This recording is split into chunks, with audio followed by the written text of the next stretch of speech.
Hey everyone, today we're looking at a compact camera that won't break the bank, the Pentax PC35AF-M.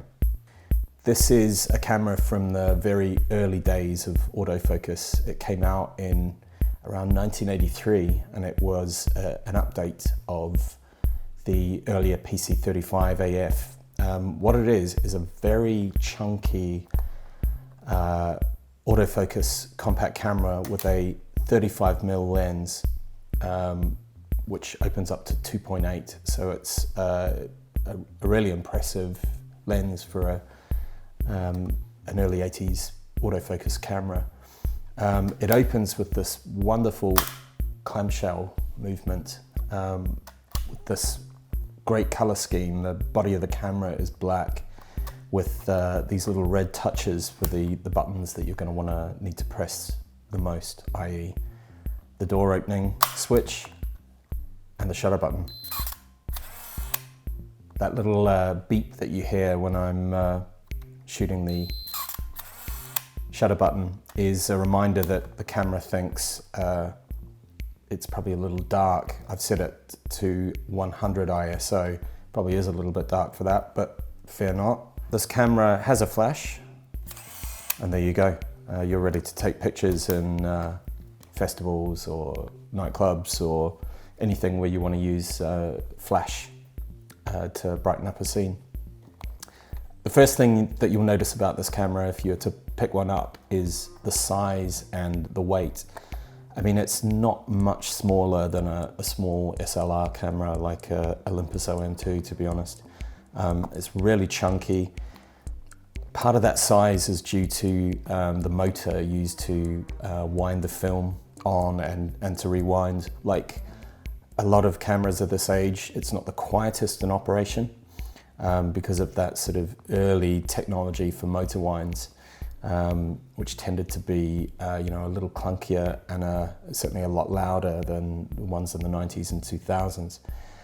But it's more than made up for by the fact that you have this wonderful 5-element 35mm lens, which is really contrasty. It handles flare really nicely, and it's just a great lens. Pentax made, or continues to make, fantastic lenses, and it's really great to have what's a very cheap camera, given the quality of it, with a lens this good. A great thing with this camera is you choose when you want the flash to operate. If you don't operate this little switch on the side, the flash is just going to stay in the off mode. It needs to pop up to be activated. Also useful is if, for instance, you were shooting somebody with a very bright scene behind them. You have a 1.5 stop backlight function.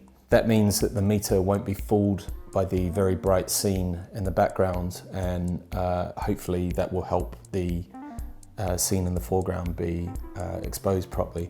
It's a very similar feature to one that Olympus's XA had, the little XA rangefinder, and that really does work a treat.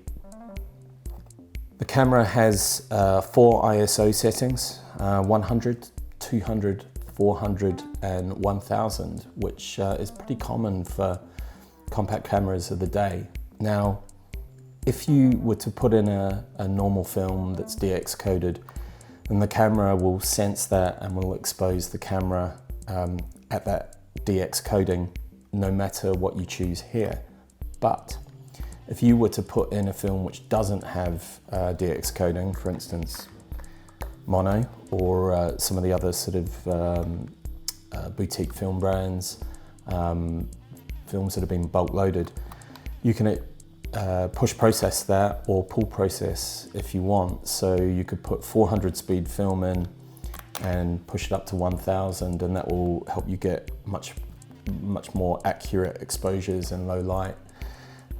It's a good little feature to have if you want to be a little more creative, and that sort of creativity isn't something that you can often achieve with autofocus cameras from the early 80s, or indeed even into the 90s and 2000s, they were designed to expose the image for you without too much interaction from yourself other than pressing the shutter button. So to have that ability to, you know, choose a few directions like that is really interesting.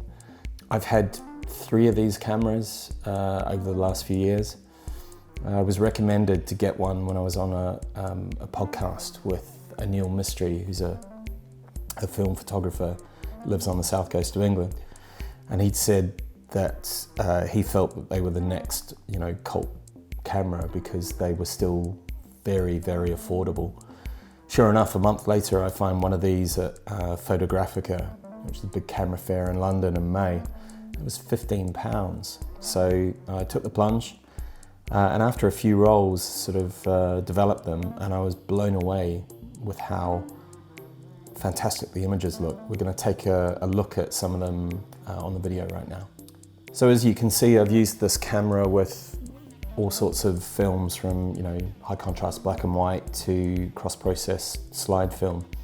And I've got to say, it really strikes me how well this camera deals with different lighting conditions, different films. It's contrasty, the exposure's spot on.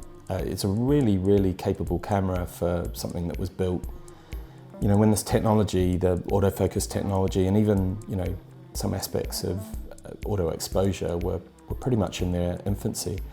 Another really good feature with this camera is it takes AA batteries, which you can get almost anywhere. Some compact cameras from this period take hard to find or very expensive batteries, but the great thing about AA's is you can find them anywhere. It feels like the kind of camera that if you dropped it on your foot, you'd probably do more damage to your foot than you would the camera. While it's plastic, it feels like a tool rather than a jewel. A few other things that you know, are useful if you want to you know, use this out and about. You've got a self-timer here. Operate the self-timer, you just flick that switch, press the shutter button, and then you have a little delay while the camera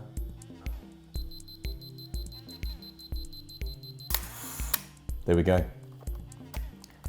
Thanks to this little speaker on the top of the camera, it reminds you of things like you know, low light warning or the beep of the self-timer about to go off.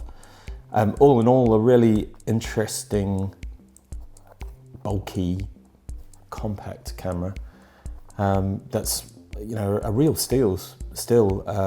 As I say, I bought 3 of these over the years, the last only a couple of weeks ago, and I don't think it cost more than about £35, which is a fraction compared to some of these, you know, cult compacts.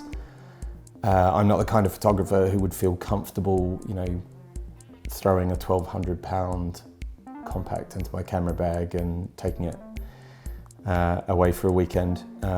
I'm much more likely to take something like this where, you know, I'm not going to be distraught if something goes wrong, but I know that I can trust it to take really good pictures. And I've used a lot of compact film cameras over the last 20 years, and I would, without a shadow of a doubt, put this in the top 5.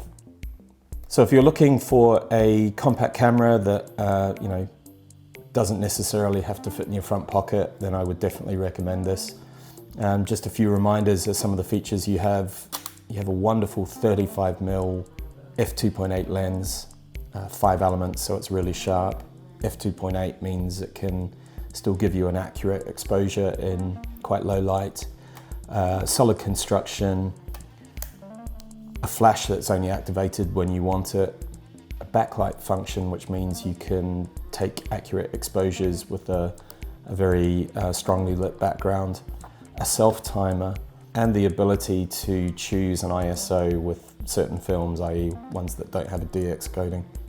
As for the negative points, not many really. I think this is a bit of a winner, but if you're trying to take candid shots, then sometimes that little whiny beep will get in the way and announce that you're trying to take a photo.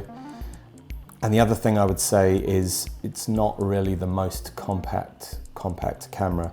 you are going to struggle to get it into a front pocket, but it is a very capable camera, and I think if you were to you know, save the money that you would otherwise spend on a Colt compact, you're going to get really good results with this, and you're going to be able to spend the difference on film and processing. Check out the other video we've done where we look at this and 4 other compact cameras from the 80s and 90s, and make sure that you check out the in-depth review, which will be coming on the blog in the coming weeks.